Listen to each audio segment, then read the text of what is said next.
चलिए अब बात करते हैं कि ये दुनिया कैसे बनी। अगर मैं नास्तिक हूं तो मैं कैसे समझाऊं कि ये यूनिवर्स कैसे बना। मैं कैसे समझाऊं कि आदमी का जन्म कब हुआ, कैसे हुआ। मेरे पास एक सिंपल जवाब है। क्रिएशन नेचर का एक प्रोसेस है।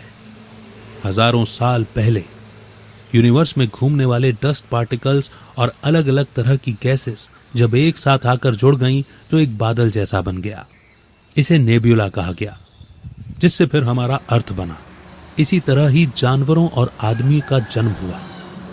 चार्ल्स डार्विन की बुक ओरिजिन ऑफ स्पीशीज में बताया गया है कि जब कुछ ऑर्गेनिक सब्सटेंस यानी कि तत्व एक साथ मिले तो एक सिंपल जीव बना।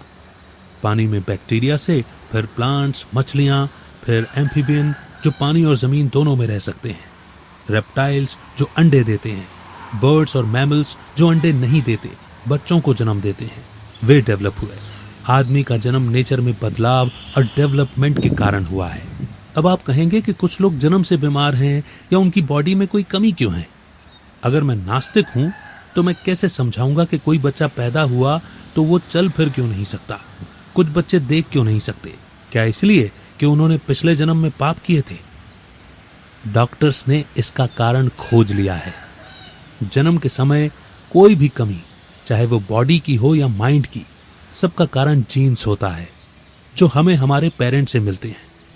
कभी कोई जीन्स की वजह से या प्रेगनेंसी के समय कुछ कमियां रह जाती हैं, इस वजह से ये शारीरिक कमियां आती हैं।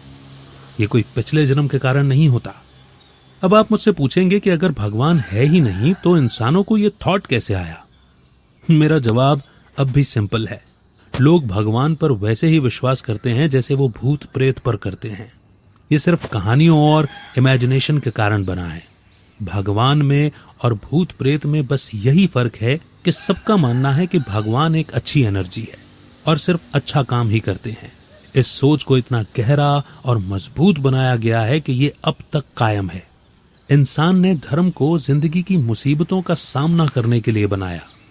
उसने भगवान को माता, पिता, भाई, बहन का नाम दिया ताकि अगर कभी भी वो बिल्कुल अकेला पड़ जाए, जब सब दोस्त और फैमिली साथ छोड़ दें, तब भी उसे लगे कि ऊपर कोई है जो हमेशा उसके साथ है और वो भगवान बहुत शक्तिशाली है जो कभी धोखा नहीं देंगे।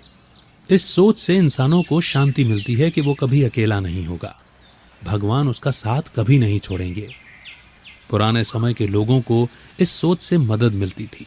इसीलिए हम कह सकते हैं कि इंसान ने भगवान में विश्वास सिर्फ इसीलिए किया ताकि वो उनके दुख को खत्म करने में उनकी मदद कर सकें। अगर कोई इंसान रियलिटी में जीना चाहता है या नास्तिक होता है तो वो सिर्फ खुद पर विश्वास करता है।